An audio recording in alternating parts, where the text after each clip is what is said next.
Hello, everyone. Welcome to this week's episode of Catholic ReCon, Testimonies from Reverts and Converts. I'm your host, Eddie Trask. This week's guest is Craig Bernthal, who is Emeritus Professor of English at California State University, Fresno. He taught Shakespeare and Renaissance literature for 30 years. He has published articles, essays, short fiction, and 3 books, one of which is called The Trial of Man, Christianity and Judgment in the World of Shakespeare. That's the first title. The other one is Perfection in Bad Acts, which is a book of short stories. And then the one that I cannot wait to get my hands on is Tolkien's Sacramental Vision, Discerning the Holy in Middle Earth. Craig, welcome to Catholic ReCon. Thanks, Eddie. It's a pleasure to have you here. Before we get into your journey to Catholicism, let's begin with an Our Father. In the name of the Father, and of the Son, and of the Holy Spirit, amen. Our Father, who art in heaven, hallowed be thy name. Thy kingdom come, thy will be done, on earth as it is in heaven. Give us this day our daily bread, and forgive us our trespasses, as we forgive those who trespass against us. Lead us not into temptation, but deliver us from evil. Amen. In the name of the Father, and of the Son, and of the Holy Spirit, amen. So, Craig, I will get into the books a little bit later. Why don't you start us with childhood and things that advanced, in your opinion, seeds that may have been planted along the way? Yeah, I think that's the right place to start for anybody. I think for me, there are a couple things, and one was just individual religious experience. And some people are very skeptical about this, but I think it's actually quite common. And I remember moments as a very young child. We lived in the country just outside of Bad Axe, Michigan. And I had sort of a Christopher Robin setup. We had our own little 3-acre wood out and back and fields, and lived close to a dairy. And I would go out there, and I remember a few times, once in the winter, when the sun was going down, and I was in snow drifts, and everything was just lit up with beautiful orange, red, pink light, and a few other times when you just had this moment when you felt that there was no separation between you and the world around you. It is kind of the quintessential experience that I think actually Buddhists may be the best at talking about, but certainly Christians throughout history have talked about it as well. And, it's just a feeling of immense love and unity with the world around you. And I think as we get older, those experiences tend to be harder to come by, but and I think that there are moments of grace that we don't achieve. And so I think that an attempt to pursue them is probably the wrong way to go about it. But that was a start for me. And the second thing was that I grew up in the Lutheran Church in a very, devout Lutheran family, and went to church and Sunday school and vacation Bible school, and was essentially threatened with execution on days that I didn't want to go, and so that was where I came into contact on a regular basis with the story told in the Gospels about Jesus. And I remember what was the most real to me, actually, is that Jesus knew all these fishermen, because we were only 17 miles from Lake Huron, and my dad was a big fisherman at that point in my life. He later gave it up for golf, but I've always been interested in fishing. And thinking about it from an older perspective, there's something about the Gospels which is truly weird and unusual, and that is that they are so down to earth. I mean, I could almost smell the fish in the boat, and so strangely unearthly all at the same time. Great. And that is why, I just think that they have such an immense impact on us because of those two factors. Yeah. Agreed. So that carried over with me. And I suppose as most adolescents, I started getting skeptical about a lot of things that I had heard in church. I was particularly, I would say, not just confused, but quite upset over the idea that all the people on earth who had never heard of Jesus, who had never been baptized, were on their way to hell. And that I found to be so inconsistent with, Jesus saying, "Father, forgive them, for they know not what they do," that's when the Lutheran Church started to go very wobbly for me.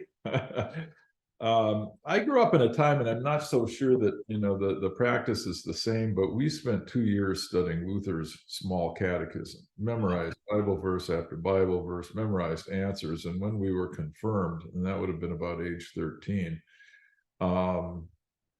we were questioned in front of the whole church. My class, which consisted of about maybe 8-10 people,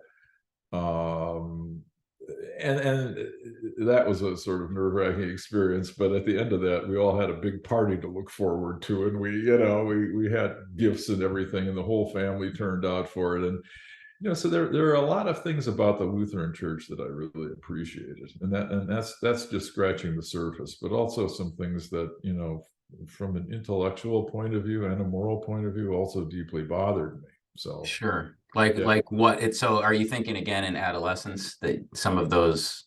No, that all carried over. I mean, at least, we have Hans Urs von Balthasar as a famous Catholic theologian who says we can at least hope for universal salvation. And Sure. Since then I've read other people like George MacDonald, and David Bentley Hart has a terrific book out called That All Shall Be Saved. And so, I think that at least we can hope for that. And Well, we also have, the concept of invincible ignorance. exactly. Yeah. So that also ties to hope. For Sure. Yeah. Sure. And so that was one reason why I had to make a shift. But the other reason was those two original religious experiences that I told you about, which were followed up by a few others that weren't anywhere near as strong. I wanted to keep pursuing that. And this kind of mystical strain of Christianity is very strong in Catholicism, but was almost missing, from what I could tell, altogether from the Lutheran Church. And so there was a part of me that I felt that was very real and very important that was not addressed at all. So then did you find yourself, like so many people that I've interviewed, in your 20s kind of distancing yourself from anything? Or did you No, ever have no. a moment or years where you just said, you know what, I don't know enough, or I'm confused enough to just say I can't enter a church?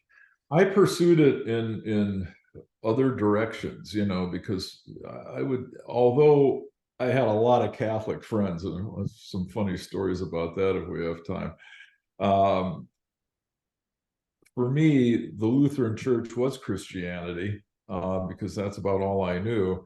So I started looking into other religions, and when I grew up in the 70s, Alan Watts was famous, and he was a great advocate, more or less, for Eastern religions like Taoism, Buddhism, Hinduism, and I got very interested in that. Now that was just through reading books, because there was no way in Huron County, Michigan, or just about anywhere else to practice any of that stuff. But when we moved to California, I actually did take a week to go and meditate over at the Zen Center in San Francisco, and it kind of cured me of Buddhism, I would say. Not so much the meditative approach, because we have our own great advocates of that. Thomas Keating would be, I guess, the big one. But I still thought that was valuable. And I was looking for the experiences that I'd had as a little kid. I was looking for, some kind of satori, that deep emotional connection with the world. people who are interested in this might check out a book by W.H. Auden. And it's his prefaces, and he talks about this in a preface that he wrote to a book about Christian mysticism. He talks about his own experiences, and I used to use that in class quite a bit when I was teaching Christian mystics. My favorite of which, by the way, is a guy named Thomas Traherne, who wrote a book called Centuries of Meditation. Now, he was Anglican, but he is such a beautiful writer in English that it is worth looking at. And I think what he describes in there is what I would describe as having happened to me also. Yeah. So how long was it? I was going to say, how long was that period? So you weren't in the Lutheran Church at that point, obviously. No. You weren't yet Catholic. Yeah. What was that? What finally did it? How big was that bridge between? It was long. It was long. It was about 15 years, I think, from 20 to probably about 35 or more. Wow. Yeah. Of course, for me, there's no one moment where I decide, yeah, Christianity, that's the way to go. But there were little things that happened along the way. And I remember one conversation with one of my professors in graduate school, and I was a lawyer for 6 years. I went to law school at the University of Washington, and I decided the law was not for me, so I returned to graduate school at about, when I come to think about it, I was 30 when I went back, 35 when I graduated. I had a professor, his name was Roger Miners, and I talked to him about some of this stuff, and he said, "You can't be a Buddhist, you're a Westerner." And I thought, after I got done, I said, you know what? He's right. He's right. I can't think that injustices are an illusion that you can just get past. I can't operate with that kind of mental set. And so I think that was the seed that planted something in my mind. And then the study of Shakespeare. Shakespeare is tremendously grounded in Christian theology of all sorts. And if you think of the West in general, Western culture, Christianity is the grand narrative of the West. It still is, I'm convinced. It may be falling apart in certain ways, but it's still the basis by which we tell right from wrong and make a lot of decisions that are value-based decisions. It's just in our cultural DNA yet. So was there a particular, I have to ask you about Shakespeare, was there a particular play?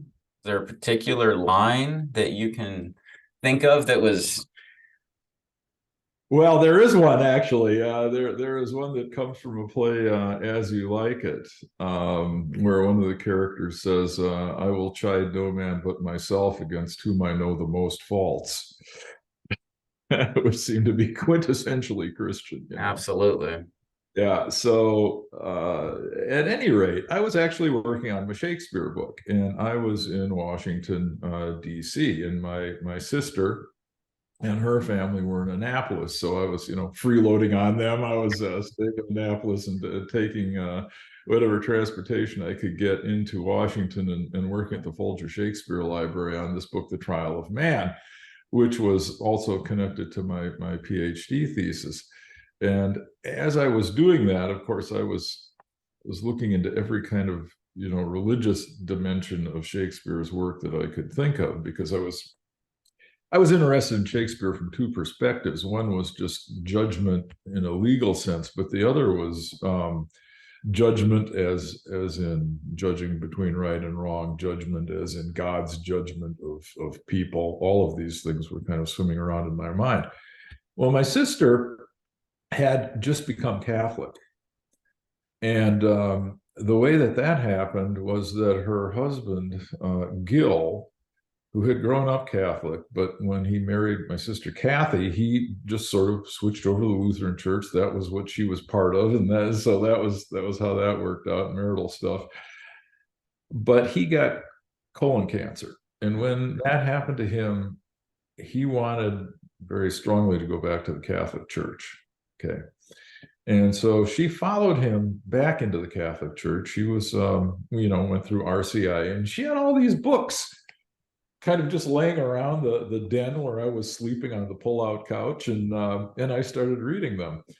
And I thought, wow, Catholicism is really interesting. It's not as cut and dried as the Lutheran Church. There's they read the Bible in interesting ways, and that's what really, really sort of sent me off. Do you remember some of the books that were in that pile? Oh, I wish I did. I wish I did. It's just more than 20 years back, But it was enough, like you said, it was enough to open that door and have you think. There was curiosity there. Yeah, it was. And at that point, thinking back, I had gone back to the Lutheran Church by that point, and I wasn't happy with it for a couple reasons. There were the old reasons, but I wasn't happy with the way that they were reading the Bible. And I think you talk about this a bit in your pamphlet on Moore and Luther. And I remember one morning, we had a Bible class that met every week. We'd go to a restaurant and have coffee, and we were working our way through a book about all of the Gospels together. And it was performing kind of somersaults and gymnastic exercises to say that all of these Gospels told the story of Jesus in a way which was consistent with each one. Sure. Right? And I just, I felt like I was watching somebody try to construct a pre-Copernican solar system where all the planets are doing weird things to stay together so we could get a consistent reading out of it. And the Catholic view of this seemed to me to be so much more commonsensical, that these did not have to be read together as being consistent in every dimension. They were consistent in the important ways, but in terms of the actual history, the actual unfolding of events, you would not expect different witnesses to tell the same story. Otherwise, you would think, I remember from my days as a lawyer, you would think that they'd gotten together and formed a conspiracy. So, and I remember challenging the group on that one morning and saying that, you really shouldn't be trying to read this the way that we're trying to read it, because it results in a reading which is harder to believe and harder to make work, and really accomplishes nothing having to do with the essence of the Christian story, which is, Jesus self-sacrificing love, right? That is the foundation of all Christian ethics, I think. So they got quite upset with me, as you might think, and it was like we had somebody who, a Catholic spy in their midst. So that made me think, and finally, eventually, I left it. Now there were a lot of people who, especially the pastor, who really wanted me to stay, and I found myself getting far more involved in the kinds of arguments that you look at in Moore and Luther that I ever expected actually to be involved in. I didn't think they'd turn loose of me easily, and I could have just gone, I suppose, but I felt a kind of responsibility to give the reasons for why I was leaving. I mean, another thing that always bothered me was the faith versus works dichotomy that Luther was so strongly an advocate for. I don't think those two things should be pitted against each other. As a matter of fact, I think if you want to know what somebody believes, watch what they do. Yes. So, yeah. So that was another thing. I remember one conversation with the pastor, who was really a great guy. He says, but Catholics pray to Mary. And I said, well, actually, no, they don't pray to Mary. They ask Mary to intercede for them, to pray for them, just the way that you might ask another person to pray. And he said, but she's dead, and I thought, well, what can death mean to a God who exists in eternity? Is anybody dead? So we went round and round on this sort of thing. But that's a great point, though, because I've said that before. I'm saying it's just intercession, and the obvious question beyond that. Well, for a lot of people, they say, "Oh, I didn't realize that you were asking for intercession." But then for other people, the next logical question is, "Well, how can she hear you?" So exactly. Yeah.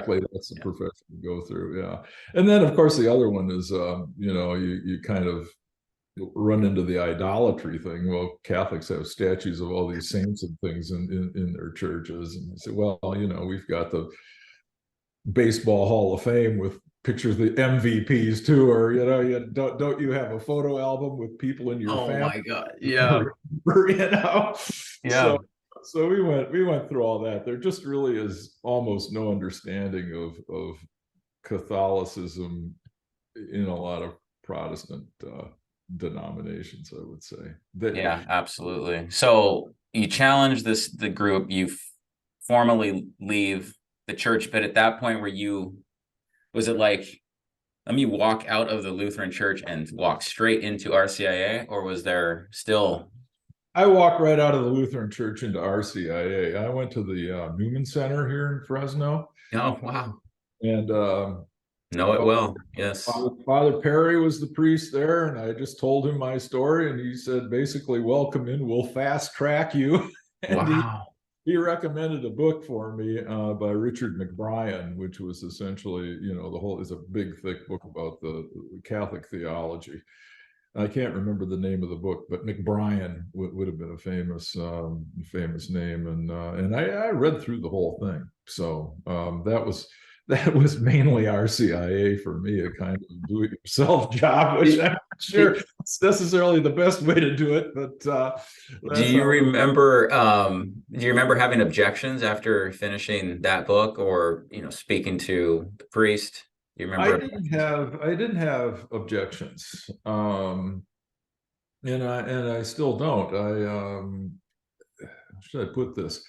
I found Catholicism to be like a gigantic universe in comparison with a broom closet. I felt like I had broken out of some kind of straitjacket or something, that it was really constrictive. And Robert Barron was a big guy for me at this time, because he did things that I like to do. He talked about movies, and he talked about Bob Dylan, and the way that he puts the Catholic approach to Bible study and theology is that the Pope with the magisterium, they call balls and strikes, but the strike zone is fairly large. You can have a good bit of disagreement about theology and even biblical interpretation within the Catholic Church, and it's okay, but they will call a ball every once in a while, something that That's a great way to put it. Yeah, because he was talking about the head umpire being the Pope. Exactly. Yeah. Yeah, and I thought that was so much more expansive than what I was used to, because the Lutherans really want to read the Bible as one very, very clear statement with no deviation. I mean that, and I, as a Shakespeare scholar, I had a lot of experience reading older texts, and even if you only go back 400 years to Shakespeare, there are some things that he says, because they involve cultural references that have been pretty much lost, that nobody quite understands. There are probably some lines in Shakespeare that we may never get. And you go back 2,000 years, and there's going to be a lot more room for scholars to argue with each other. So that's just a a facet of the age of what you're looking at. And the people I was really reading at the time were people like N.T. Wright and Daniel Harrington, and people I think are the best Bible scholars probably of their generations, one Catholic, one Protestant. So And so did that help you? Again, I guess to your point earlier, you have this universe now at your disposal in a sense that you can explore. And what's fascinating about what you said is a lot of people would say, wow, I just gained a bunch of restrictions by entering, or no one's saying that by entering the Catholic Church. Outsiders looking in saying, whoa, that's going to be very restrictive. And you portrayed it as this freedom, going from the broom closet in a straitjacket to having this freedom. If you can maybe go a little bit further into that, and maybe what you experienced in the years after conversion, that leads to that idea. Wow. Well, there is, I taught a Bible class, which your dad was a part of, for many years at St. Anthony's. And wasn't my brother there too? I think my brother was there for a little while. Yeah, he was. Awesome. David was there for a while. So we felt quite a bit of freedom to just talk about how the verses struck us, and it was a great experience because the people were very, very kind to each other. And in any classroom situation, you're always going to have somebody who maybe is a bit of a challenge to deal with. And they were so patient and kind to some of those kinds of people. But in terms of the freedom of interpretation, I'm not sure that I can actually give you an example, just one sort of lightning bolt example. One of the things that I tried to stress was genre. And I don't think in the Lutheran Church that was given anywhere near the emphasis. And what I mean by that is that, of course, the Bible is a collection of books. And different books are meant to be read differently, right? You've got poetry and lyrics, the Psalms. The Lutheran Church read Genesis as if it was last week's newspaper account on how creation occurred, right? And I remember as a kid, because I have a cousin who's a Lutheran minister, reading some of his books on the flood. And I think that you have to see those first 6 chapters of Genesis, especially, as a kind of divinely inspired myth. I don't think that we are obligated to believe, for instance, as the Lutheran Church really held, that, creation happened in 6 24-hour days. Got it. Yep. It's just intellectually insupportable to me. So there was a kind of freedom in the Catholic Church. And okay, so this is maybe one of the places I could hit on. A freedom to accept the findings of modern science, geology, cosmology, etc., without feeling that it was in conflict with the Bible.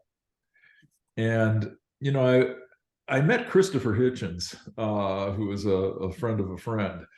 And I remember going to a debate by Hitchens and watching him debate a very skillful debater, evangelical Christian. And I wish I could. William Lane Craig, by chance? No, it wasn't Craig. It Okay. was another guy who, by the way, I would say, on any fair scoring, defeated Hitchens that day, because Hitchens likes to take people down rabbit holes. That's right. That's right. Yeah, he wouldn't go. But Hitchens liked to debate a Christian straw man. And he liked to believe that straw man would represent all of Christianity. So I argued with Hitchens one day. We were at a barbecue here in the Central Valley at one of my friend's houses. And I said, you're taking the easiest targets and debating them. You should try a Catholic priest from a seminary. Try a smart Jesuit once in a while. You would have a lot more difficult time, and of course he wasn't having any of that. He didn't think Catholics should be on the Supreme Court because they were probably in league with Rome and would undermine the United States. So Now, isn't his brother? I thought his brother was an apologist for Christianity. I could be wrong. there is, yeah, his brother is. Yeah, That's yeah. for sure. Yeah, yeah, yeah. We were at Victor Hansen's that day. I don't know if you know him, Victor Davis. No, I don't. I don't. So conservative commentator and Oh, got it. Okay. Yep. That now kind of rings a bell. I was going to ask you about so you're running this Bible study, and did that kind of fall apart because of COVID, or not fall apart, but did it just get discontinued, or what happened there? Gosh, we went for over 10 years with that. Okay. That's a good run. I felt I needed a break. Yeah. Yeah. Was it during that time that you wrote the Tolkien book? That's what I wanted to ask you about. I was curious if in those studies, the sacramental vision, as you say, or the discernment of the holy in Middle Earth, if you can speak to those connections and how Tolkien was weaving the sacramental economy into his books. Yeah, it didn't have much to do with the Bible class, actually. Really? Okay. But I got interested in this viewpoint that seems to come through the Lord of the Rings so strongly of, what do I say, the majesty of creation. It's almost on every page, and so much of it is so beautiful. And I would teach Tolkien, and I tell my students, you have to read this book at a walking pace because it's about walking. It's a kind of a pilgrimage, Frodo's pilgrimage to dump the ring into Mount Doom, and also of course a quest. And we generally think of sacraments as 7 sacraments, the most important being the Eucharist and baptism, but also there's ordination, there's marriage, there's others as well. So I got interested in this idea of sacramentality as applied to the world as a whole. And I started getting into various patristic writers like Irenaeus and Origen, and they clearly saw the world this way. And what does it mean to say that the world is a sacrament? Well, what is a sacrament, right? A sacrament is a sign of the holy that also participates in it. That's what I would call it.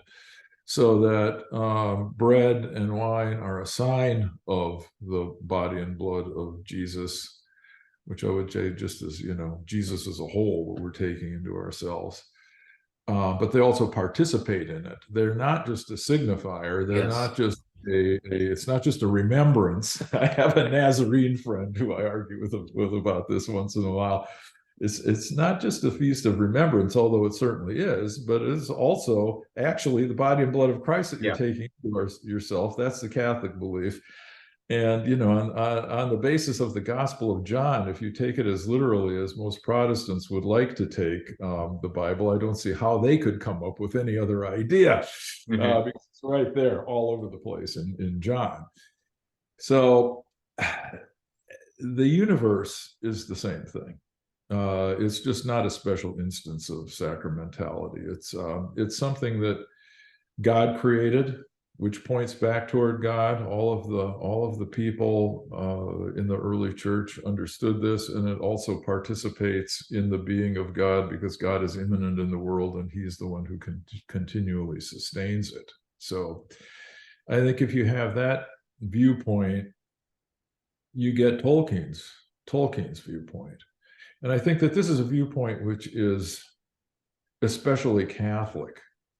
Other Catholic writers talk about it. Walker Percy is one, but Flannery O'Connor especially talks about it. And I would say, read Flannery O'Connor.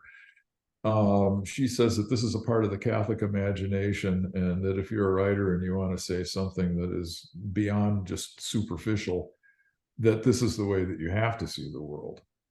So I think she's saying there's probably a larger Christian consciousness of this, even if Yes. this is not as explicit as it is for Catholics. So the book is partly about that, but it's also about specific instances where I think the more specific sacraments come into play. For instance, there's this thing that Tolkien comes up with. It's called lembas bread, right? And lembas is what the Fellowship of the Ring, the people who are taking the ring to Mount Doom, get from the elves. And it is so much like a communion wafer. You eat some of that stuff and you can like walk the next 100 miles. It only takes, one wafer. And there are characters in his book. Galadriel would be one, Eowyn, some of the heroines who are very Marian. And if you get into Tolkien's letters, people query him about this, and he responds to them, and he basically says, "Yeah, you're right. You're right. This stuff." He says, even if I didn't consciously put it in here, and I think this is important, is so much a part of my imagination that this is just the way that I see the world. Wow. Right. That was his response. Wow. That's his response in essence. Yeah. Yeah. Oh, it's incredible. I also want to talk about the pilgrimages that you took. You talked a little bit about, we've talked a little bit about pilgrimage in general terms, quest in general terms. If you can speak to, and you know what? I could try to put these pictures up you sent me. I'm going to go for it. Okay. Were all the pictures from pilgrimage? Ooh, the better ones, at least. The better ones. Let's see if this works. Oh, okay. Yeah. Okay. Whoops, that's Yosemite. Well, that's Yosemite. That's not your picture. That's my picture. But can you see? Oh, yeah. Yeah. That's just heading into the Pyrenees. That's awesome. So when did you go? How many times have you gone on? You walked the Camino 3 times. Is that right? I've been on it 3 times. I went with, that's right up there at the top of the Pyrenees, almost. Not quite at the top.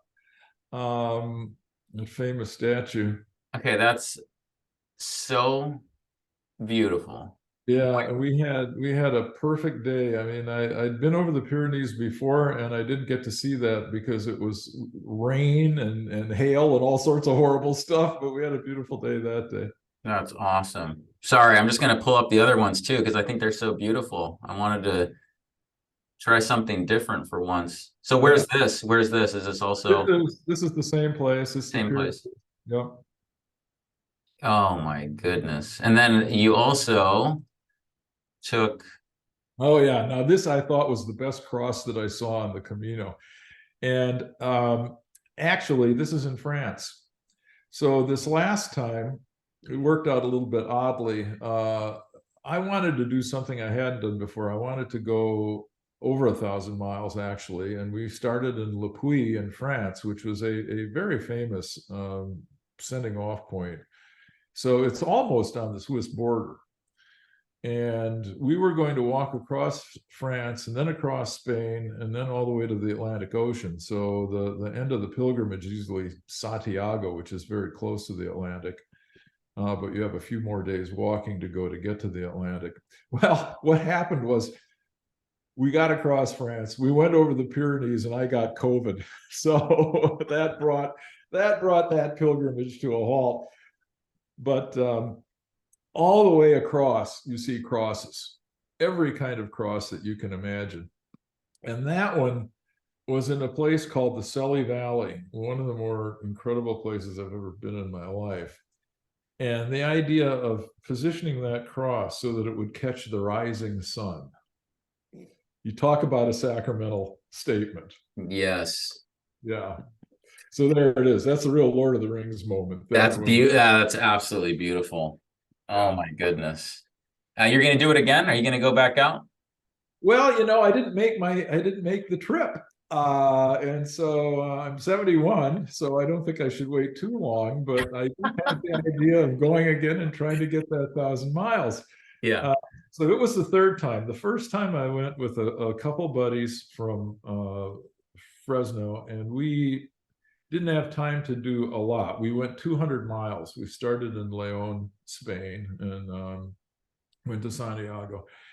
And then a few years later, I just wanted to do the entire Camino that was in Spain. So you start in a place in France called Saint-Jean-Pied-de-Port, and you take the route Napoleon over the mountains. You know, this is the route that Napoleon used when he invaded Spain, right? Oh my gosh. So I did get to Santiago that time. So this last time, as I said, you know, the object was to go 1,000 miles, and I didn't make it because of the COVID, which was really funny. You know, we got over the Pyrenees and we were in Spain, and I was actually doing this with my neighbor who's 2 doors down. And he looked back at me and he said, "You're walking 2 kilometers for every kilometer of trail." And I think I was, because I had been coming down with it for a couple of days, and I was weaving around. And he said, "We're calling a taxi." So I got the taxi and I went into an ER, and the nurse said, "Have you been coughing?" And I said, "Well, yeah, a little bit." And before I knew what was going on, she had a couple toothpicks stuck up my nose. And Oh man. "You got COVID." So that was that. And yeah, so that I ended. I didn't get the whole thing in, but at least I got into Spain. So that was Now I have to ask you just about and I think you touched on it, but just the impact on your faith when you do something like that. And I also think that will, I guess, segue to, you did either a retreat or maybe a few retreats, Ignatian retreats. I'm curious to hear about those two areas.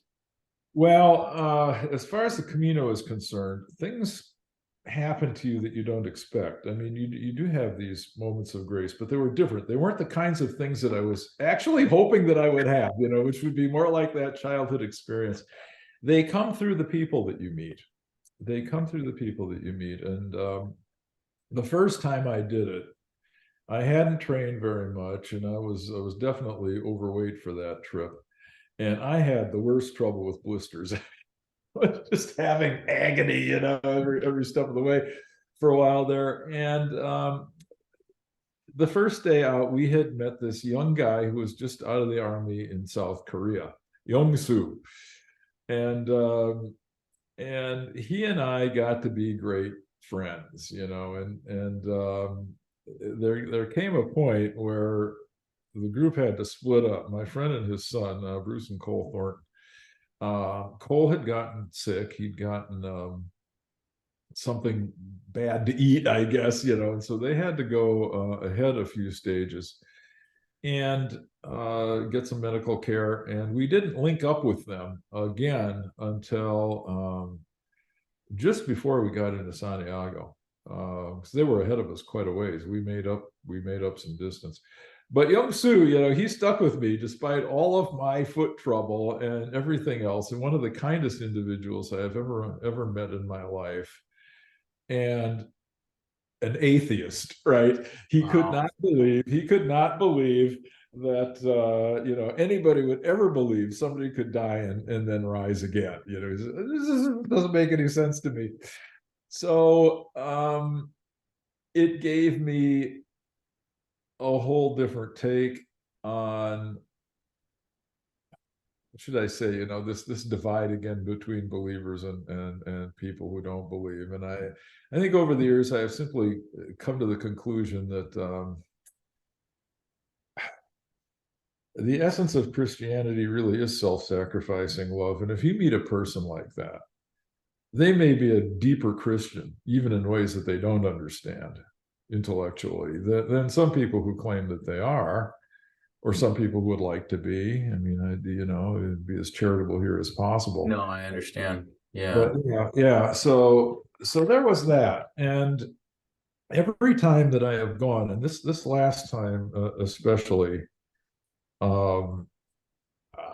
I just became so aware of the people who run the hostels along the way. In France, they're called gîtes, and in Spain, they're called albergues.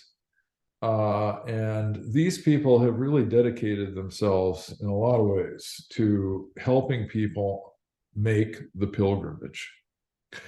Some of them are part of chains, to be honest with you, and some of them can be kind of impersonal. But most of them, and I found this is to be especially true in France, were not like that at all. So, to give you an example, there was a woman, her name was Muriel, Madame Muriel, and I remember this poem by Theodore Roethke. I knew a woman who was lovely in her bones, and that was Muriel. She was just this stunning French blonde, for one thing, but just a super kind person. And I had this tau cross that I had gotten in one of the cathedrals on the way. And it meant something to me because a priest had tagged me to be a lector that night, and I got to read. Wow. So and that was a great experience. But I left it behind. I think the biggest challenge of the Camino for me is just not losing stuff along the way, keeping track of everything, because these albergues get quite chaotic, in the morning when everybody's trying to get out and do what they need to do to get the place cleaned up. And sure. So along the way, I talked to somebody else who left later, and they said, Muriel is out in her car looking for you so she can give you that cross back. Oh my gosh. That's great. Well, she wound up giving it to one of the other guys who stayed there that night. And the next night, by coincidence, we wind up in the same albergue together, right next to each other in the same bunk beds. And so these kinds of things happen. That's really cool. That is cool. Yeah. So there was one other time. We were kind of plunking along at a pretty good pace, and my neighbor was a great guy, and he's more of an extrovert than I am. So it was really great hiking with him on this trip, because I got to meet more people probably and more deeply than I had just been on my own. But he's not the kind of person to sit still. And so stopping in churches and stopping in a lot of these little chapels along the way, it was not his thing, right? So we're going by one, and all of a sudden, out of the woods, I see this big statue of Mary. And had I been on my own, I would have stopped there, but as it was, I just stopped outside, and I took some pictures, because I knew he wanted to get going, and I felt sort of bad because I hadn't stopped there. So we're about 50 yards down the trail, and for some odd reason, his iPhone goes off. And we both have this song by the Traveling Wilburys that we loved, and the song is called "It's All Right." Have you heard it? No. Well, I'd say check it out. It's all right. That started to play, and it was just like I felt I have had a blessing by Mary. She said it was okay. Anyway, you have those crazy moments, and of course, miracles by definition are unprovable, right? Because they're one-offs. You cannot scientifically duplicate a miracle in a laboratory, which is the way that scientific proof works. Mm-hmm. So you can always be skeptical, but you don't have to be. Right? So I take that as at least a small miracle, a small symbol. No, that's beautiful. Thank you for sharing that. And then, so when did you do the Ignatian retreat or retreats? Several years back, and I'm not sure exactly how far back it would be, maybe 7-8 years at least. I did do the full 30-day silent retreat, and I had a young guy who, for my mentor, a young Jesuit who had never done it before. I was his guinea pig, and 30 days of silence is no joke. We had a couple And we got very good at being quiet. We would go to the cafeteria and we would be so quiet with our plates after a while and everything. And while we were there, other groups would come in for just 2 or 3 days, and they didn't know how to do it yet. And we would think that they were so awfully noisy, But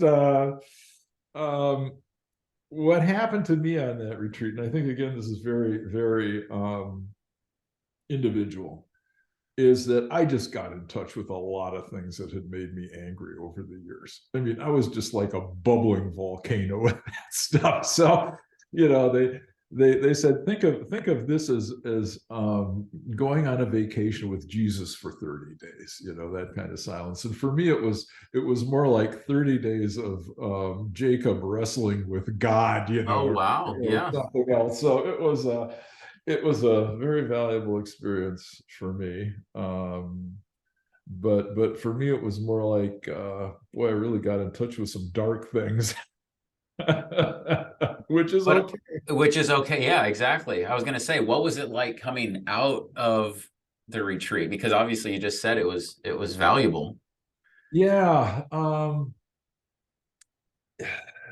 You can't come out of that kind of a situation, I think, without being more tuned into your inner life. And I was much more tuned into some of the things that were making me angry, which didn't mean I got rid of that right off the bat. I mean, sure. I would say that after that retreat, there was a kind of miracle of mental house cleaning for me. But Ignatian spirituality really is valuable. How should I say this? They have their techniques, this examination of what they call consciousness, not an examination of conscience, but of consciousness, where you just sort of review what has gone through your head that day. And I think that is a good thing to do sometimes. And basically, of course, they don't say there's nothing wrong as far as they're concerned with being wealthy. There's nothing bad about achievement or any of these things. They're a high achieving order, but everything, of course, is directed toward the, I guess you would say, the achievement of the kingdom of heaven, right? So whatever you've got, use in that direction. That direction, yep. That direction. So that, of course, has always stuck with me, even though when I've fallen short of that, but that certainly is the ideal. No, absolutely. I wanted to ask you, is there anything, obviously the people that tune in here, they are themselves reverts and converts, and of course cradle Catholics, and you get a number of people, right, that are on the journey as well, although everyone's on the journey in a sense. So what would you say to those that are specifically, I guess, Lutheran, or, as I like to say, early in the Reformation years? Is there anything that you would say to them that are listening? Well, I would say how this worked out for me. And I guess I would say that, you're going to, in some sense, probably have to fight the wars of the Reformation again in your own head. But you're going to hit a point, I think, where you get tired of that, where you just don't have to review that anymore. You don't have to keep convincing yourself or arguing to yourself, and you can just relax into being Catholic and into being a Christian, the best Christian that you can be. Because finally, what matters is how you actualize the love of Jesus in the world. And once you're doing that, it doesn't matter whether you're dealing with Yongsu or whether you're dealing with Nazarene priests or whether you have differences of opinion, because finally, love is the only thing Jesus cares about. St. Peter isn't going to give you an essay test in order for you to get into heaven, right? You're not going to have to get it all right. And there's my feeling is there's no way that we can get it all right. And especially for most of us. I mean, there's some brilliant theologians, but I think that here's one thing that did stick with me from that Ignatian retreat, from that young Jesuit. He said, we have to be very humble about theologizing. I think that's true. That's a good, yeah. We That's can, a great point. yeah. And so I also think that, with that humility, you can finally rest in the love of God a lot more easy than if your mind is full of the controversies of the church. That's very well said. Absolutely. Yeah. I think that opens up the opportunity, I guess, to be loving, as you were stating, but you can get so myopic that how can you be thinking about neighbor, and how can you be thinking of enemy, as Christ talks about as well? Exactly. No, I think that's right. And it's actually pretty simple, it seems to me. You read the Sermon on the Mount, and you read the rest of the Gospels. It doesn't seem to be that hard. It's something that a simple fisherman can understand. That's You don't have to have a PhD in theology. It's absolutely right. I have a friend, this meant a lot to me. Everyone was debating, I mean, some pretty deep topics about, infighting within, within the Catholic Church specifically. And he just said, I'm just a dude. I'm trying my best. Are you saying that I need to go study every encyclical to be able to combat what you're saying? Think of the majority of people out there. There are those that God appoints to teach, and there are those that are not going that path. They don't have the either the capacity to do it, or they don't have, I'll just say the capacity. They may not have the capacity, but their job is to be open to what the Holy Spirit is doing, serve the Lord as best they can, and hopefully make an impact on the world. But his point was very well taken. He just felt like, my goodness, you guys are at a level that you expect other people to be at this level. And if you do, they need to have a PhD essentially, or going towards a PhD in order to understand Exactly. the complexities of what you just said. No. Yeah. I mean, I think theology, I think Bible study, I think all of those things are good, and fascinating. Our mind is drawn toward, a better understanding of things, but it's not the most important thing, clearly. Yeah. And I guess I would say one more thing, and this is maybe a little bit out of left field to people who are not only new converts, but I entered the church in 2001, so it's been over 20 years for me. And I would say, try not to get frustrated by politics. Yeah. Sometimes the American bishops take positions which I absolutely don't agree with, and and it's not that I think that everything that they have to say is wrong, but Jesus did not write, the Gospels are not political science tracts. They basically don't address public policy. They speak directly to the individual human heart. And while that certainly has something to do with political positions and who you are in the world, I don't think there can be an artificial separation there. Yeah. They don't necessarily help us understand difficult political issues, which almost always involve trade-offs. You're absolutely right. And you can't take the gospel and then shove it into a political party and assume that's what Christ intended. And that's a big point for me as well. This is, yeah, exactly. You can go down a path that is so angry. And again, taking your focus off of, do you care about the person next to you? That's what I want to add. And I'm talking to myself as well. Yeah, me too. Yeah. I mean, I think we all are. We can be open That's a about reminder. It's a tough time, but it's certainly not a time to get so small, as I said earlier, so myopic that you can't see the people next to you. So, Craig, I want to thank you for being willing to go down many different paths. I think we just took a pilgrimage. So Well, I enjoyed it. I want to thank you for that, and thank you for your witness. And everyone, please share this video, like, comment. Also, please visit Amazon to pick up Craig's books. Until next time, take care and God bless. Buy lots of them. Yeah. Thanks a lot, Eddie.